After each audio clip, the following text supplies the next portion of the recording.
there's a belief that what is happening with the Indian economy today is different. And I always think that the words "this time it's different" in investing are very dangerous words. And I would start by saying that yes, I'm very confident of 2027, but it's not different. You know, if you look back at the numbers, since about 1980, the Indian economy has doubled every 6 years. And it has doubled regardless of which government has been in power, by the way. The reason it feels different now, and the reason I think everyone is talking about it, is that doubling is happening on a 4 trillion base.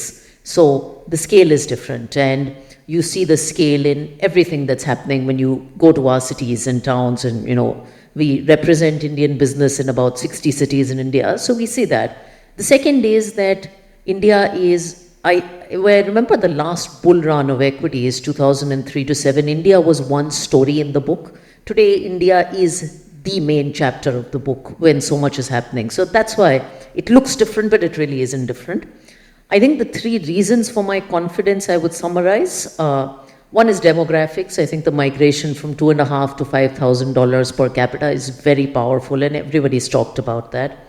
The second, which I really think is the heart of it, is the spirit of entrepreneurship in this country. And it starts with corporates, the largest listed corporates, and the confidence they have in the capacity utilization and their investments that they're making. Some of them are present here, down to the movement to create startups, which I also see in another role in the smallest parts of India. So I think the Indian entrepreneur has never been as optimistic.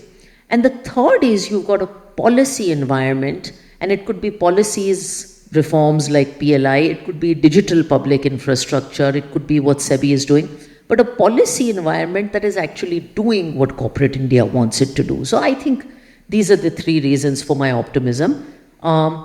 In this journey of optimism, will there be chaos and drama? There always is, and I think that is India. And I always say we have to get execution right. We were speaking in the back room about getting employment and skilling right, because finally, one of the greatest advantages India has is its young population. Demographic dividend can become a liability. So there are a few things that we have to get right along the way. But I share the optimism.